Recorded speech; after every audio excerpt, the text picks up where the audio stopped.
Today we're going to talk about classifying matter. In science we classify things all the time. Like think in biology, we put different organisms in different kingdoms and phylums, etc. So in chemistry we do the same thing. We put things into categories. So we're going to talk about those categories. And so I have a little flow chart, and I think the flow chart explains things pretty well for you. So first we have matter. Matter is defined as anything that has mass and volume. Remember, volume is anything that takes up space. So anything that has mass and would take up space would be considered matter. Air is actually matter. Some students don't think it is, but it does have a mass and it does take up space. Think about it taking up space in your lungs. Think about it taking up space in like a basketball, etc. And it does have mass to it. The oxygen, the nitrogen, the carbon dioxide, all those different things that are mixed together in our air. And again, mixed together is a hint for air there. All right, so we're going to break matter down into the impurity. So if it has the same chemical composition throughout, then it is a more pure substance, and that's our first division, is pure substance, same chemical composition throughout. But we can take pure substances and divide them a little bit further down. We can divide it if it only has one type of atom. For example, gold. Gold has the same type of atom all the way throughout. When I mean type of atom, I mean the same number of protons. So same number of protons throughout, that is known as an element. Remember, we looked at element. So this would be anything on the periodic table. Anything like oxygen, iron, gold, those would all be elements. While we're here on elements, let's just have a little discussion about an element. For example, oxygen is of course just O. The oxygen we breathe is actually O2, and we'll talk about that later. But carbon is C. You're going to need to know some of your I think I've picked out 40 elements that you're going to need to know the symbols for. So carbon is C, so when we have cobalt, cobalt couldn't be C, so cobalt is actually a big C and a little o. So anytime you have a capital letter and a little letter, that actually is an element there. So that's cobalt. Well, then we'd have copper. Copper ions, well, it can't be C, it can't be Co. Copper is Cu. They actually went to the Latin word cuprous. So a lot of times elements don't look anything like their English word, and that's because we get Latin involved. For example, iron is Fe, coming from ferrous, like a Ferris wheel. So the capital letter is a giveaway that it is an element, and if you can find it on the periodic table, then that's going to be an element. So, elements. Well, what happens if we can take two or more elements and we can chemically put them together, like water? Water has two hydrogens and one oxygen. And water, if you had pure water, not Texarkana drinking water, but pure water, is H2O, and it's H2O consistently, same composition all the way throughout. That is known as a compound. So compounds are two or more elements that are chemically combined. Keyword chemically. Example, water, of course, and sodium chloride, which is just table salt. We'll learn all kinds of elements. Magnesium oxide. We'll learn how to make all kinds of different compounds. So we'll be writing and naming compounds this year. Okay, so same kind of element. Same kind of atom as an element. Two or more elements chemically connected to one another. You would actually have to have chemical means to separate them out. You couldn't just boil water and get hydrogen and oxygen. When you boil water, you actually just get water vapor. You've just changed states of matter. Alright, so two or more substances that are physically combined. I mean, we could do something physical, like boiling, to take it apart. Then, for example, in salt water, you can actually boil the water off and the salt would be left behind there. So two or more that are physically are called a mixture. And there's two types of mixture. The first type of mixture is if it looks absolutely the same throughout, but again, remember, mixtures can be taken apart, like salt water. Salt water is an example of it looks the same throughout. With our eyes, we really can't see the parts. It evenly distributes, the salt evenly dissolves in the water. That is said to be a homogeneous mixture. We have another word for that. A synonym for that is called a solution. Homogeneous mixture. Looks the same throughout but can be separated. Air is actually a homogeneous mixture. Air has oxygen, carbon dioxide, and that nitrogen, and we can actually separate those gases. In fact, your lungs do a really great job of separating those gases for you to take out that oxygen that you need and spit that carbon dioxide back out. So homogeneous mixtures look the same throughout, looks even, but we can take them apart. So if we can see the parts and they do look different throughout, again, mixtures we can physically separate, that is known as a heterogeneous mixture, like a pepperoni pizza.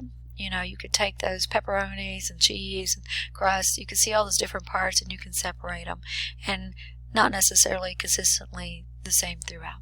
So same throughout, not the same throughout, both of these can be physically separated. And if we were to talk about purity, elements are the most pure, and then the most impure is going to be the heterogeneous mixture.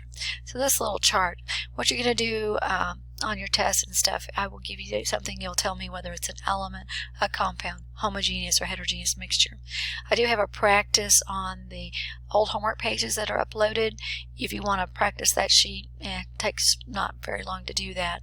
It's a sheet that I used to have with my high school students, and then I'll upload the answer so you can see. Alright, because you'll have to be able to tell me what they would be classified as. Alright, so I threw this word in because a lot of you are going to hear this word from time to time. In fact, we'll talk about it later. But the word molecule, it just means it's made of more than one atom. So compounds are molecules, but compounds also can be like that O2 molecule. So I found this little depiction. I think it does a good job. So here's some molecules of elements. This is H2 and O2 and Cl2. So these are the same elements. So these are elements, but these are compounds because these are made of different kinds of elements. So this is a compound. These are elements. This so happens to be a molecule. Molecule just means, so if you have just one single O, that's an atom. If you have more than one O that are connected together, then that's a molecule there. So that is a molecule of oxygen, and that's a molecule of water. All right. That's just a word I know you hear a lot, especially in biology. You talk about water molecules and oxygen molecules. So the word molecule just means it's more than one atom that's connected. Can be same, can be different. Compounds are different. All right. So now we're going to talk intensive and extensive properties. Again, this is all a lot of vocabulary. So intensive property is a characteristic of the substance that does not change if you change the amount. Okay, so if you can connect the word independent and intensive together. With my high schoolers, I used to say, you can remember the I don't change. I don't change. So they don't change if you change the amount. So we're going to look at some things that don't change. And I have a picture of two different amounts of water here. Okay, if I talked about the boiling point of water, here in Texarkana, water boils about 100 degrees Celsius. It will change, but it changes depending on the altitude you're at. It doesn't change with the amount. Okay, so if I were to start boiling this water and stick a thermometer in them, they're both going to boil at 100 degrees. So the temperature at which they boil is going to be the same. It does not change with the amount. That's the key word. It doesn't change with the amount. I change the amount, that doesn't change. Freezing, I'm going to freeze at 0. Both of them. Now, this one's going to take longer to boil, take longer to freeze. We're not talking about the time it takes, the temperature. So some examples of intensive, the one that doesn't change, that is independent. Remember, if you're independent, you don't rely on anything. This one doesn't rely on the amount. Okay, so boiling point, the density. Remember, the density of water is 1 gram per milliliter. What's the density of that water? 1 gram per milliliter. What's the density of that water? 1 gram per milliliter. Same thing. Density is not going to change. The density of a substance does not change. The color. This is a chunk of coal. If we were meeting face to face, I do have a chunk of coal and I could show it to you. If I break it in half, it's still black, the same. So if you look at half of it or you look at the whole thing, it's still going to be black. Melting point. Flammability. alcohol is a good example. If I have a little bit of alcohol, it's going to catch on fire. If I have a lot of alcohol, it's going to catch on fire. That has the ability to produce flame. They're flammable. Okay, so now which one's going to make the bigger flame? That's a whole different thing. That would be an extensive property, the amount of flame you get. Okay, so just having the ability to be flammable, then that would be an intensive. Doesn't matter. So freezing point. Those are examples of intensive property. Some examples of extensive. So extensive do change. The AX does change if you change the amount. So something that you would see different between these two things of water, well, their volume is different, right?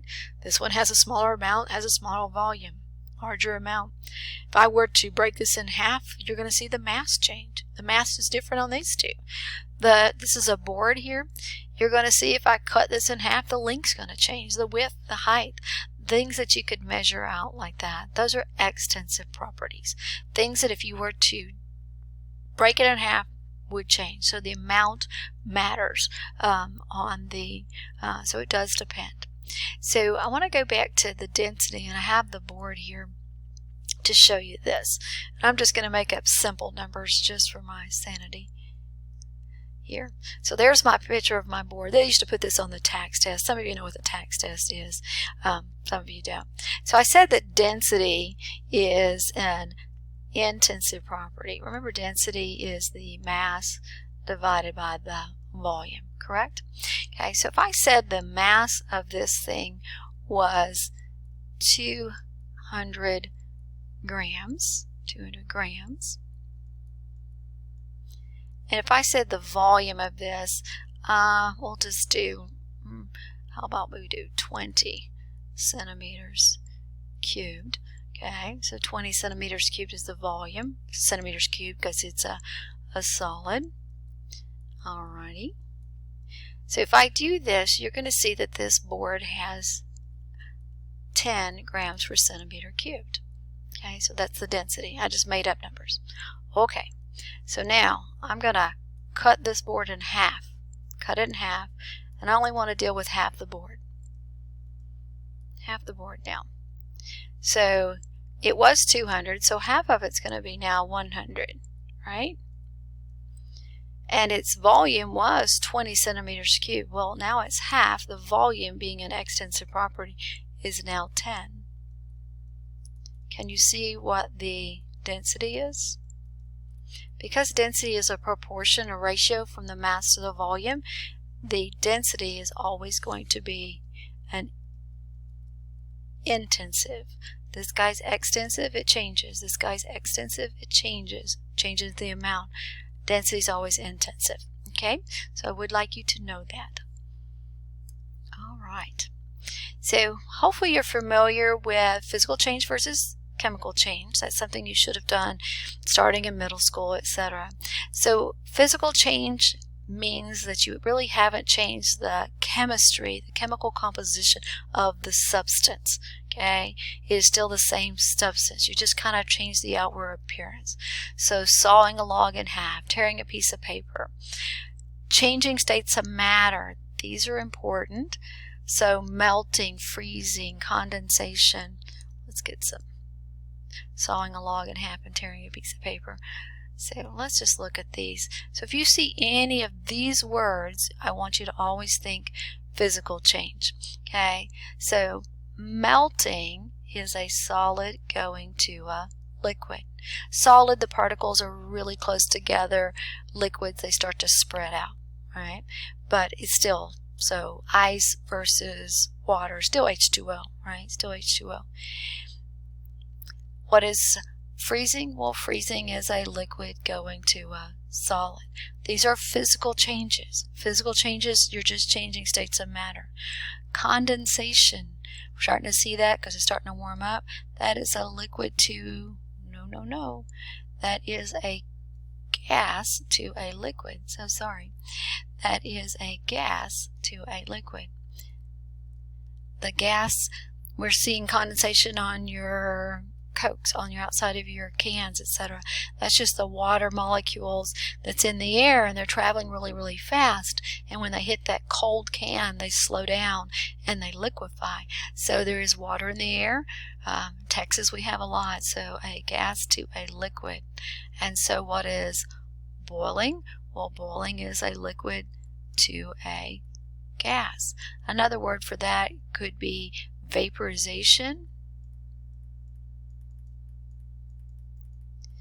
Vaporization is also liquid to gas, or evaporation.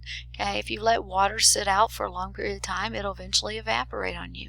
Those are, so vaporization, evaporation, boiling, they're all liquid to gases, and they're just a physical change. Now, this one you may not be familiar with, subliming. Subliming is pretty cool. It is a solid that skips liquid and goes straight to a gas. The best example of this is dry ice. I don't know if you've ever got to play with dry ice, but it's pretty cool. It's actually really cold. So dry ice is actually solid carbon dioxide, very, very, very cold, and you will leave it out and it'll skip. It won't melt, it'll go straight to gas. So that's subliming. That's called sublimation. Deposition we see when we get frost on our windshield. It is actually going the other direction, and that is a gas going to a solid. And these are all physical changes. Physical changes, just changing states of matter. So if you see any of these words on your test, etc., these are all physical changes. So what's a chemical change then? Well, chemical change is, well, got some pictures here. So there's some melting and some boiling and some condensation, and there's some dry ice, and there is the deposition. So there's that sublimation. This is just water vapor on the top there. Okay, chemical changes is when matter becomes a new substance. You're changing it on the molecular level. You may be denaturing the proteins. There's some biology terms for you. So burning, anytime you burn something. So even burning your Pop-Tart is a chemical change, because you have changed the consistency of the molecules. Even when you burn your finger, students go, well, it's still your finger. Yeah, but you've killed those cells and new cells are growing. So those cells that you killed are not going to come back. So burning anything is always going to be a chemical change. Okay. Decomposing, when things start dying and decomposing. So we'll look at decomposition reactions. Things exploding. So acids also are a good example of, any time that you see the word acid, it's going to probably be some sort of chemical change. Okay, that's pretty much the basics behind classification of matter and physical chemical changes.